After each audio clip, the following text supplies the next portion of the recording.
खडकवासला धरणाचा विसर्ग वाढवण्यात येणार आहे।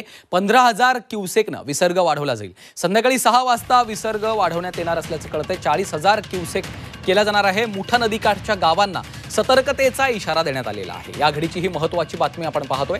खडकवासला धरणाचा विसर्ग वाढवला जाणार आहे। 15,000 क्युसेकनं विसर्ग वाढवला जाईल। त्यामुळे संध्याकाळी 6 वाजता 40,000 क्युसेकनं पाण्याचा विसर्ग केला जाणार आहे।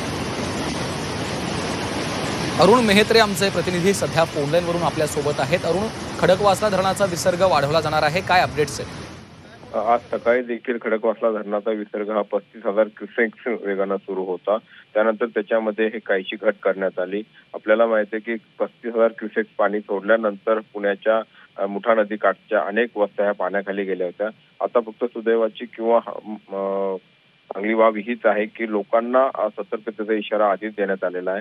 आणि महत्त्वाचं म्हणजे की काल जे लोक किंवा रात्री जे लोक पाण्यामध्ये गेले होते त्यांना सुरक्षित बाहेर काढण्यात आलेलं आहे। काही इमारती अर्थात अशा आहेत की ज्या ठिकाणी तळमजल्यावरती पाणी आहे, वरच्या मजल्यामध्ये लोक अजूनही थांबलेले आहेत। त्यांच्यापर्यंत पाणी पोहोचणार नाही अशी साधारणपणे त्या ठिकाणी माहिती आहे। त्यामुळे आता तसा धोका फार उद्भवणार नाहीये। तरी देखील नदीकाठच्या नागरिकांनी, रहिवाशांनी सतर्क राहावं। त्याचप्रमाणे प्रशासनाने देखील सज्ज राहण्याची आवश्यकता आहे। निश्चितच धन्यवाद अरुण सविस्तर माहितीसाठी।